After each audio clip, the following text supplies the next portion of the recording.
both working at McDonald's? 80 grand. 80 grand. That is okay. That's crazy. That is crazy because that job really doesn't require much. So that's insane. What does your job require, you asshole? You don't do anything.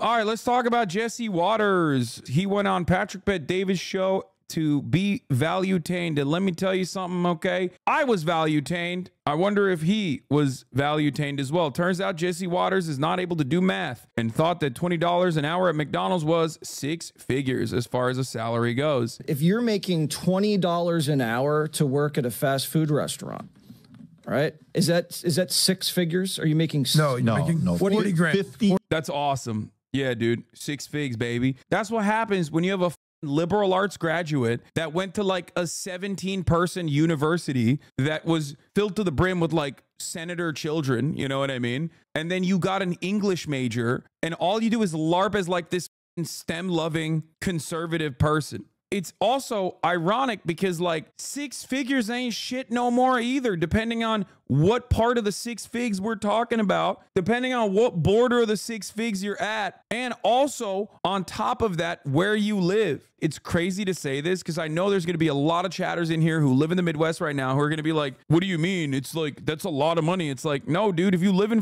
San Francisco, if you live in Los Angeles, if you live in New York, if you live in Austin, Texas, if you live in so many of these other places, like 100 grand is going to let you skirt. You're going to be fine. You're going to be comfortable, but you ain't putting any cash away for a home purchase or anything like that. Whereas like, I feel like you should be able to do that. You know what I mean?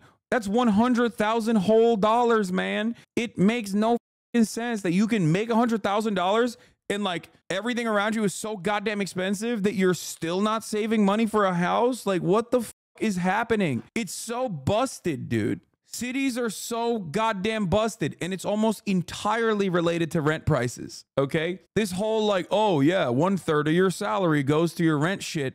1/3 of your salary. How about half your salary? It's very, very frustrating. We have 250K combined in a city. Our mortgage is 2K a month, student loans 2K a month, daycare 1.6K a month. Everything is insane. At least you have a house that you have a mortgage on. So that's like, like you're unironically better off than most people at that point. Place like California, we got California State, which has a lot of low income places, right? Across the board, that's 40%. Or wait, is that Los Angeles? 40% of Los Angelinos or 40% of Californians, I believe, they own their own homes. 45% home ownership in California. 45. We're talking Bakersfield and shit, okay? Like not just Los Angeles, okay? We are talking about the entire state of California and only 45%. That is so goddamn low, dude. That's crazy. Let's look at home ownership rate in Los Angeles. Oh no, owner-occupied housing as of 2018 is also 46%. It's the same. Florida resident, 400K house, combined household income, 150K. We barely break even every month just because of daycare costs. We're one social program away from actually being able to build savings again. Yeah, I mean, the list of countries, the country is always like fucked up. It's never that good, but the countries suspiciously that thrive on like super high homeownership rates, always Eastern Soviet bloc countries, former Soviet countries. Don't know what that's about. Don't know what's going on there. Kind of weird, dude. Socialism bad. This goes against that narrative. I don't like that. It's either countries that are currently exhibiting socialist tendencies and leanings or countries that were formerly socialist. Very fucked up, dude. And then you look at the United States of America and it's like 45%. I make 100 grand and I live on the subway line in Toronto and I have no problems. My uncle gave me his house though. I like that you just talked about how you eliminated the single largest problem in the equation, which I was just talking about. He's like, yeah, dog, I don't get it. I don't get it. I inherited a house. I don't understand what's going on here. It's weird. What's the big deal? I have a house that I inherited. What? No, I will eat it later. Bro, it's just turned 12. What do you mean? Who eats lunch at 12? What are you, 75 years old? Bro, eating lunch at noon is like the most 75-year-old tendency you have. Like it's literally 12 on the dot and you're like, did you eat lunch yet? That's insane. Noon is lunchtime, bro. No shot, dude. I've always been a late luncher. Always. Lunch breaks for 9 to 5 jobs are around noon. No, I know. That was actually an out of touch moment for me, because I think when you're working a regular 9 to 5 and you hate your life, which many do, I remember being very excited at the prospect of eating my feelings as quickly as I possibly could. I was like, when the is it 12? Okay. That's like, you knock off at least an hour and a half off that. Okay. Now you have eaten away at an hour and a half from your exit time. So that's pretty good. You know what I mean? And then after, there's a gestation period. You know what I mean? You went out, you had lunch, and then you're like a little bit chiller too. You got to maybe take a bathroom break at a certain point. Hour and a half is generous. Okay, well, you know, I don't remember. It probably wasn't an hour and a half, but you make it work. Score a nap in your car. No, you can't do that. Bro, I get 30 minutes? 30 minutes? Okay, dude, that's crazy. Okay, thank God I live in California. Jesus Christ, dude. Don't say out of touch. Oh my God. 30 minutes is insane, bro. Y'all need a union, dude. Y'all need a union. Oh my God. All of you need to get unionized immediately, ASAP, pronto. When I worked at Albertsons in SoCal, we got an hour lunch, but had to make it up. So we worked 9-hour shifts. That's crazy. Bro, I'm a SoCal painter and only get 30 minutes of lunch. I think that should be illegal. Okay, I'm running on a campaign. Folks, I'm running on a campaign that is hour-long lunches that you can kind of bundle into an hour and 30, and then another 10 to 15 minutes of pooping afterwards as well. Obviously, you got to take a little bit of break, like come back, show up to work, you know what I mean? And then you take a shit. But like, honestly, it's fucking unimaginable. People need to stop shitting on Hassan for this. He's a very hard worker. He doesn't take breaks to eat. He just does it right in front of the camera. Be more like Hassan. Yeah, that's true. I work way harder than you guys. As you know, I eat lunch on camera and then everybody yells at me for doing so. Most companies are lax. Just make the numbers add up correctly on payroll and a company doesn't give a yeah. I don't think anybody's like timing you. Yes, they are. They have clocking machines. No, I'm talking about TYT. If they started clocking motherfuckers, that's crazy. That's a lie. My boss times everyone on breaks and writes them up. That's insane. Oh my God.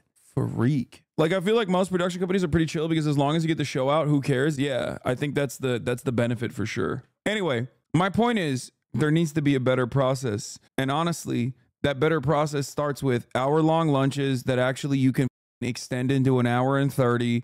Then you take another 15 to 30 minute poop break afterwards. Not immediately after, but like later down the line. Okay? Bullshit. And you got to pay for it. Ridiculous. Why do people accept these jobs? Find another one. Yeah, that's what I say. I say, why take these shitty jobs, huh? Find another one. It's called freedom and capitalism. Duh. We lose break time when we're required to clock to use the bathroom. What? Oh my God. Clocking to use the bathroom seems straight dystopian. Dude, it's been like years at this point. It's been at least 4 to 5 years since I've been in like a serious work environment, and even the serious work environment that I was in was like still production facing, so it was definitely not as serious. But if you're clocking to take a shit, that's insane. Is that typical? I'm asking. I'm genuinely asking.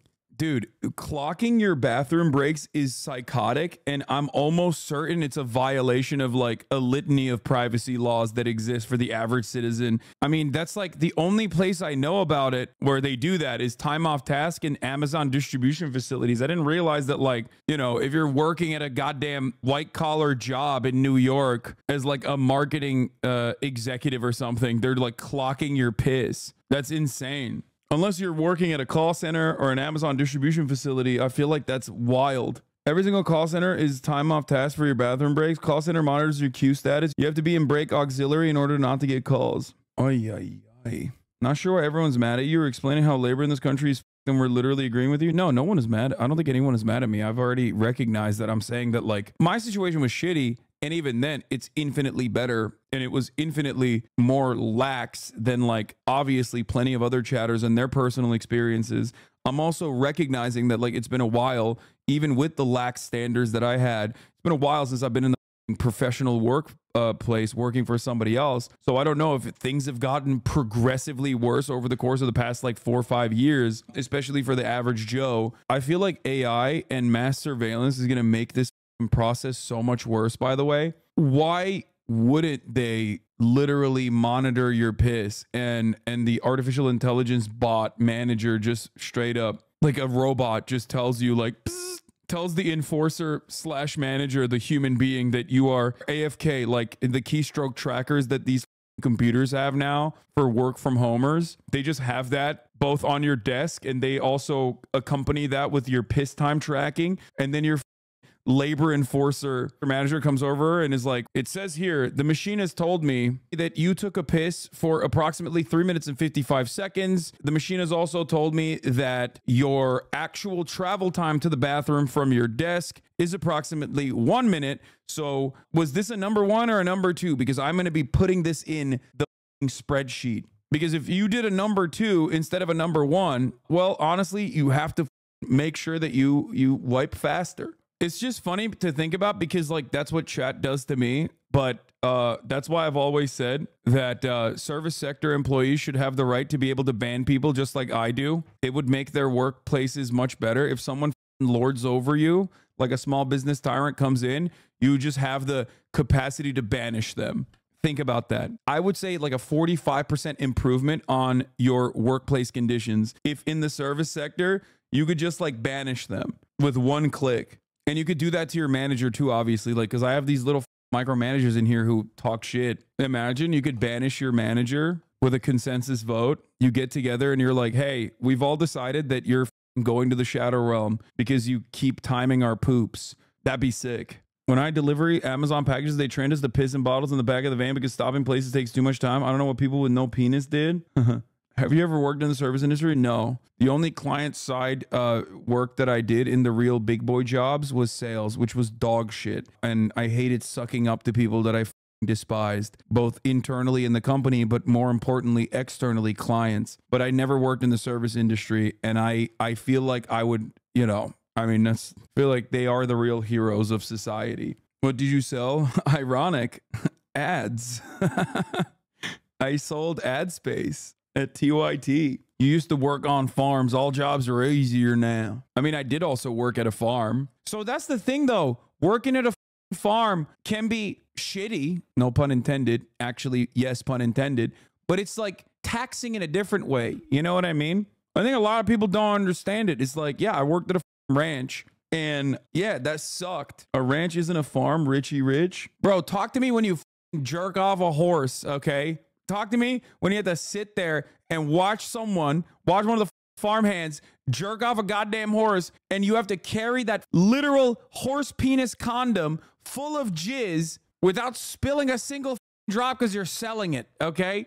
Yeah, people talk about how Tacoma wept. My distaste for that shit already was existent because I'm a normal person, but it literally elevated dramatically after having to sit there and watch it happen. Disgusting. Why are you defending yourself as if there's a bunch of farmers from real farms in the chat? Lamau, most of them have probably never seen a farm. That's true. It's funny because like we just started off in the first 20 seconds talking about Jesse Waters and how out of touch he is for being a dumb.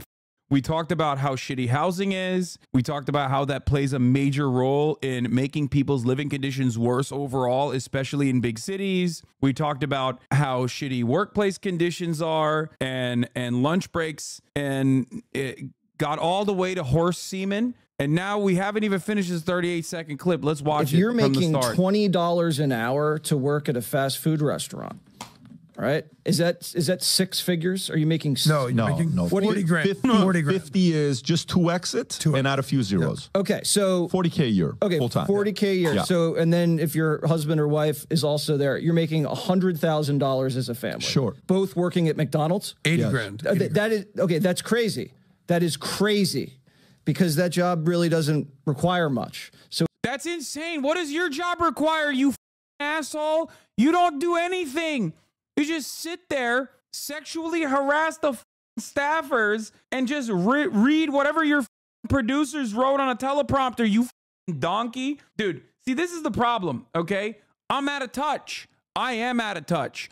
I'm privileged. I'm very privileged. I'm very fortunate. But I know my place, dude. I would never be like, oh, yeah, dude, it's so much easier to just work at a McDonald's. Like, what are you doing, actually? What are you doing? You ain't doing shit. This stuff pisses me off so much. And honestly, what pisses me off further is that right-wingers get away with this out-of-touch bullshit every day. Like everybody's like, fake commie, fake socialist. There is not even remotely the same level of criticism on a guy like Jesse Waters, who spends most of his days doing commentary that is exactly this out of touch. This dude unironically says what everyone else says you say, lol. I know. That shit is so fucking annoying. This guy. So it's inflating the entire, labor sector. And the Happy Meal. And the Happy Meal. Unhappy, very unhappy. Which I'm very unhappy about. But this guy, oh my God. How much does Jesse Waters make? I'm going to look this up right now. Let's take a look. Let's figure it out. Jesse Waters' salary. $5 million a year. God damn, son. At $5 million, this asshole makes $95K per week. Yeah. Jesus Christ, dude. $5 million a year is $25,000 an hour, more than I make in 6 months. Dude, you want to know what's even worse than that? You're putting the average amount of hours put in. Jesse Waters doesn't work a regular 9 to 5, chat. He works like 2 hours a day from Monday to Thursday. So no, it's not even 25 grand an hour. It is so much higher than that. Or sorry, it's not even $22,500 an hour. It is more than that. Half of which is sitting in a chair getting makeup done. Yeah, it's crazy. Jesse Waters thinks McDonald's workers don't do shit for the 40K they make. Meanwhile, Jesse Waters makes $5 million a year for doing marginalized sexual harassment of the previous host that occupied his time slot. The people who shit on service workers not being worth $20 an hour are the same people who have zero life skills and will probably be the first to go in an apocalyptic society. Yeah, I think it's ridiculous. Listen, as out of touch as I am, okay,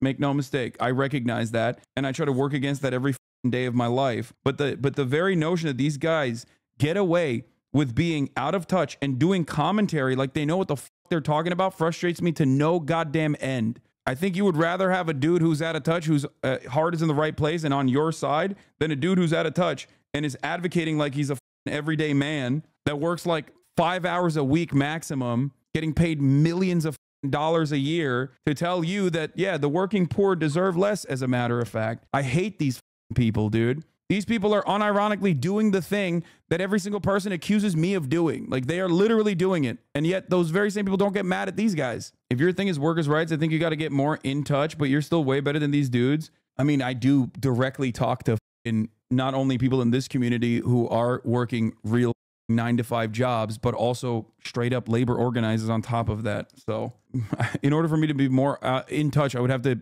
quit what I'm doing and like work a real job again. You working a part-time job as a side gig would actually be good, such good content. I agree, but I know that people would yell at me so much for it. They'd be like, "Oh, he's faking. It's cultural appropriation. A real jobber